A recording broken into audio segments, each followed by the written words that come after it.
What is up, everybody? I'm NoLucksGiven, and today we are going to be looking at Shadow Zapdos in the Ultra League. This is the team that YourCalcProf brought to the Ultra League portion of the GamePress Go Battle League Gauntlet, which is an ongoing tournament series that I am showcasing here on this channel between myself and some other GamePress writers. You can find a link in the video description to an infographic that breaks it all down, but we already played a bunch of Great League games, and now I am showcasing the Ultra League games, and then we are going to be getting on to the Master League pretty soon here. So some pretty fun stuff. Got a whole bunch of other videos to check out on this subject. I also do think that later this week I'm going to release a video on Ryan Swag. He also did coverage on his channel showcasing his games and talking about his team a little bit. I also wanted to showcase his games, and that way I can show his opponents' perspectives as well. I thought that would be pretty cool to look at. He's playing Ampharos, which is another pretty cool Pokemon, but today we are going to be looking at Shadow Zapdos. So Shadow Zapdos is a really exciting and unique Pokemon for the Ultra League. YourCalcProf is also the only one of us to bring Cresselia and Obstagoon to Season 2 staples of the Ultra League. So his team is pretty strong and pretty spicy, I have to say. For his first battle, though, we're going to be looking at a pretty spicy opponent of his. So we're going to look at his game up against CuttyWow, running Typhlosion, Zangoose, Shiftry. And this game right here really just showcases the power of this Shadow Zapdos. It's a Shadow Pokemon, so it is inclined to use Shield, so YourCalcProf just goes for his cheaper charge move here, and he is going to go ahead and shield these Blast Burns from Typhlosion. We see the players considering switching out, but declining to do so. We're going to see a shield on this Typhlosion because YourCalcProf builds up so much extra energy. Again, YourCalcProf thinks about switching, but just tries to see if he can farm the Typhlosion down. He will have to shield this second Blast Burn right now, but then he is going to be able to farm this Typhlosion down. CuttyWow obviously has to go into Zangoose here, cannot bring out the Shiftry, so we see the Zangoose, and CuttyWow with a shield declines, shielding this Thunderbolt, which is huge. It hits the Zangoose for so much damage, and then the Shadow Zapdos can farm that down too. Now when the Shiftry comes out, we are going to see some drill runs on this Shiftry. Obviously, CuttyWow thought that that was a bait onto the Zangoose, but it was not. It was just a Thunderbolt that took it out, and now a pair of drill runs will basically finish off this Shiftry. Shiftry will be able to farm down the Shadow Zapdos, but now when the Obstagoon comes in, obviously this foul play is not going to be enough to take out both Obstagoon and Cresselia, and the Shiftry will go down pretty easily.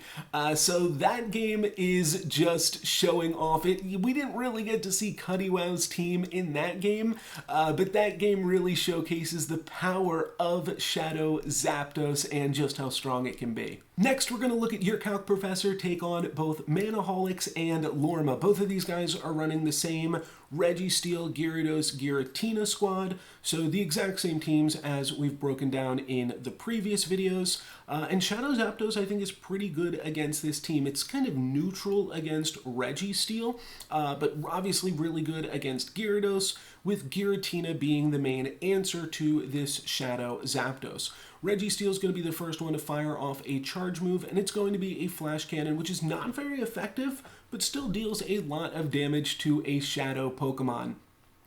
Then we're going to see a Thunderbolt on the Reggie Steele from this Shadow Zapdos, and both players declining to shield here, both just soaking up the damage. Then we're going to see a Flash Cannon onto Zapdos from the Reggie Steele. This one will eat a shield, and then Manaholic switches over into Giratina to eat YourCalcProf's Thunderbolt. So that is a pretty good move from Manaholics.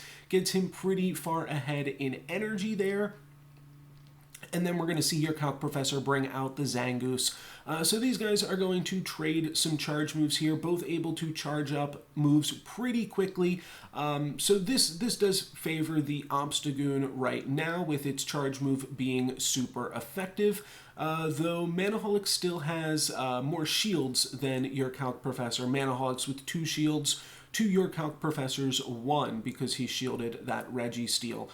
So either of them could potentially take this matchup, I think, from here, with Manaholics having some other advantages, but he's definitely behind the 8 ball. You see that Night Slash almost kills him, and Obstagoon tries to farm down. We see that Giratina is able to get one last Dragon Claw, and then Manaholics actually switches out over into Gyarados. Manaholics hoping to save that Giratina to use as an additional shield later on as a sacrificial swap. We are going to see a swap over into Shadow Zapdos from your Calc Professor, and this crunch is definitely going to have to get shielded. And then we'll see these players battle it out for a little bit. So right now, Gyarados is taking doubly super effective damage. Gyarados is going to go ahead and use one of his shields here. But Gyarados' Dragon Breath also deals a lot of damage. That's Gyarados' primary damage source, and to a Shadow Pokemon, that is a lot of damage. So Gyarados is actually able to take down the Shadow Zapdos and then fire off a crunch at this Cresselia.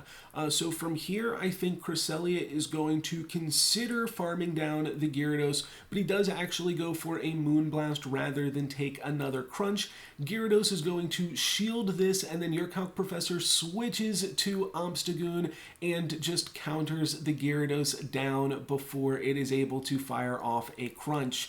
Then we see Reggie Steele come out from Manaholics, and Manaholics tries to switch into Giratina to eat up another Night Slash, but he isn't able to get it. The Giratina just comes in, says hello, and then the Reggie Steele comes in and says goodbye as it dies to the Obstagoon. Obstagoon did a lot of work in this matchup. It actually KO'd all 3 people, all 3 of Manaholics' Pokemon, now that I realize it. So definitely leaning on Obstagoon pretty hard in that matchup, even though Shadow Zapdos wasn't able to line up super well against the Gyarados there. So definitely well played from your Calc Professor, but I think that overall his team was pretty well positioned against his opponents. And we can see if that's true. We can see if it is just the teams here, as obviously Lorma is going to be running this exact same squad. So same thing here, Reggie Steele up against Gyarados, and we are probably going to see this Flash Cannon go through in the same way that it just did,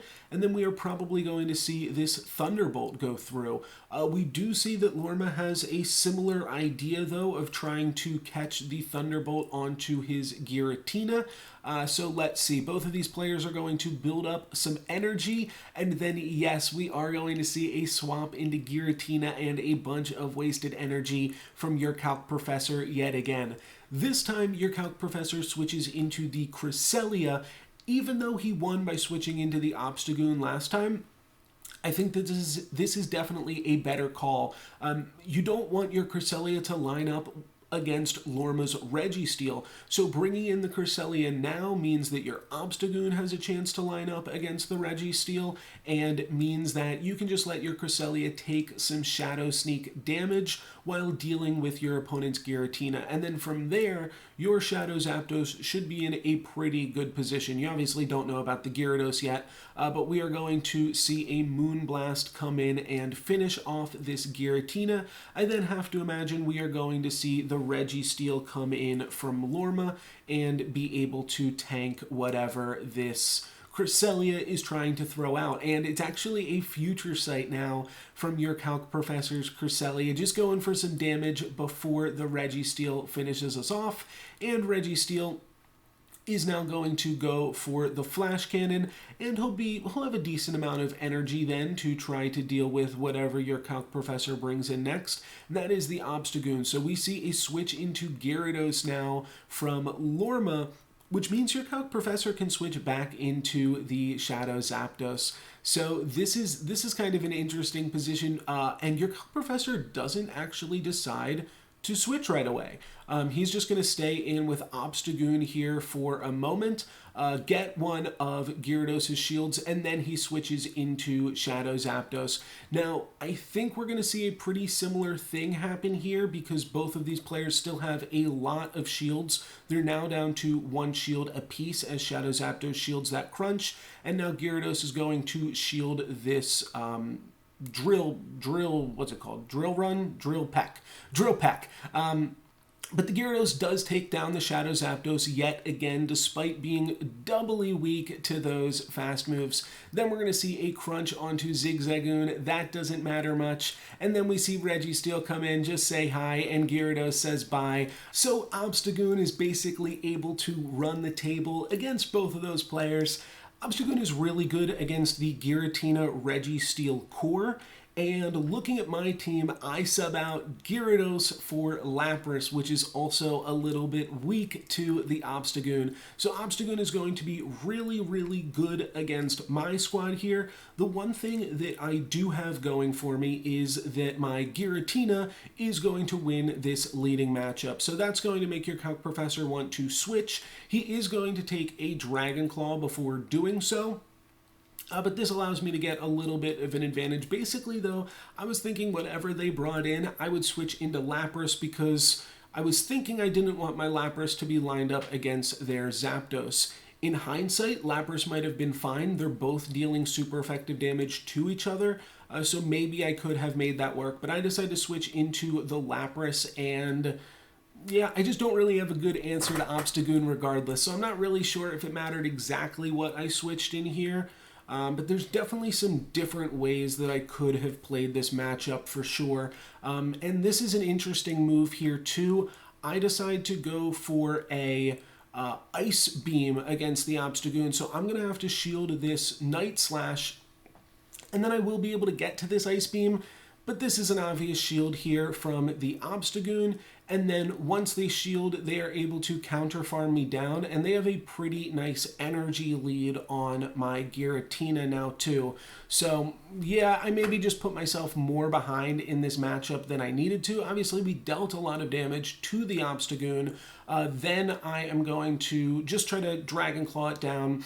I'm going to need 2 Dragon Claws to take it out, but they are going to be able to beat me to a charge move, so I am just going to try to farm some energy on this Obstagoon. But then I start thinking, and I think the only way that I actually win this matchup is I just get a bunch of energy on both of my Pokemon. So I decide to switch into Reggie Steele here, and I'm fine taking a Night Slash because this Obstagoon is unboosted.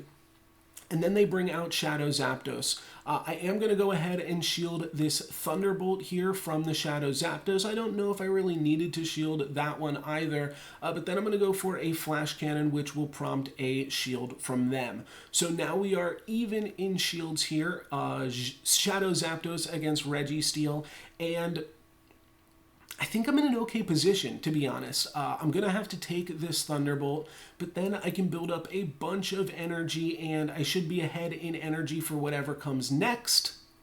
But they have Drill Peck, and I was counting for Thunderbolt only. I wasn't expecting this Shadow Pokemon to have 2 charge moves, so the Drill Peck just totally blows me out of the water. I am going to be able to take down the Shadow Zapdos here with my Giratina, but then they can bring in Cresselia, and I don't have my Reggie Steele anymore, so I'm in a really, really tough position. Even if they did have their even if that didn't work out how it just worked out, I would have still been in a tough position in this matchup, but I would have had to try to get the Giratina to deal about half of Cresselia's health and the Reggie Steele to deal about half of the Cresselia's health. I'm not really sure that would have been possible, but it's definitely not possible if your opponent's Shadow Zapdos also has Drill Peck. So I just wasn't expecting that one, and Shadow Zapdos definitely got the best of me.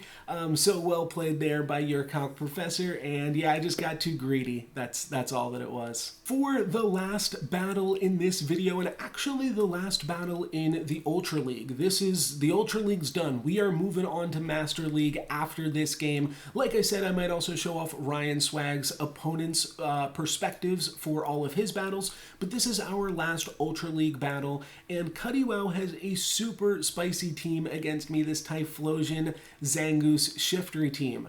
One of the strengths of running a team like this is sometimes you just catch your opponents off guard.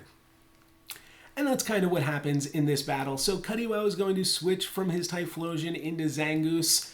And I don't know what move Zangoose has. I'll be totally honest here. I do decide to switch into Reggie Steele, mostly because I don't want my Reggie Steele lined up against my opponent's Typhlosion.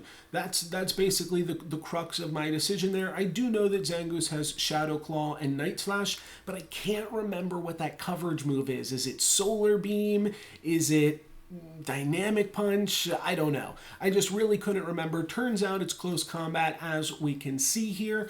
But CuttyWow isn't going to be using that close combat. They are just going to be building up a bunch of energy here. I am going to just be trying to get both of their shields. I know that they will build to charge moves faster than I can, so I baited with a Flash Cannon to start things off, and now I am going with a Focus Blast to try to take them out. So we got both of their shields.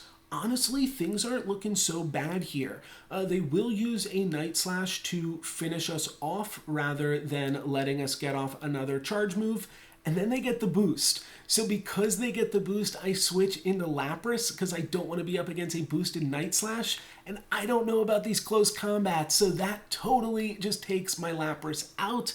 And now I have to use my Giratina, and I have to face off against these boosted Night Slashes. Luckily, it is a boosted and debuffed Zangoose, so it will die here pretty easily to a Dragon Claw.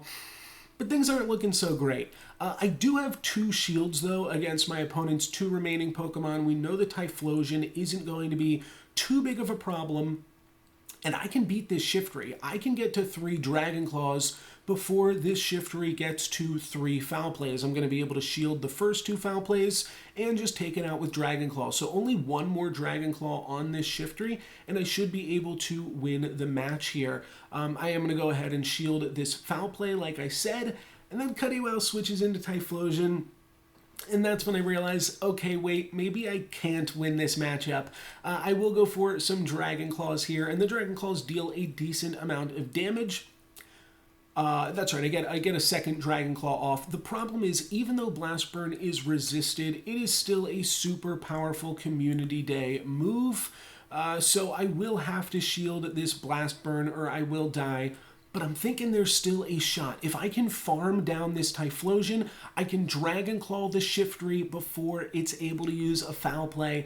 Unfortunately, Typhlosion beats me to a Blast Burn. They're going to take my Giratina out, and CuttyWow beats me 2 Pokemon to 0, but despite that, I think it was really close. I think it was 1 Shadow Claw away from me actually winning that game. So that was a super close one and a pretty thrilling conclusion to the Ultra League. The Ultra League was full of a ton of spice. Ampharos, Zangoose, Shadow Zapdos, Crawdaunt, and one of the strengths of these really spicy picks, really not in the Master League, but certainly in the Ultra League and definitely in the Great League, is that sometimes your opponents just won't know what's up. Who can confidently say that they know every charge move that every Pokemon is potentially going to bring to the table?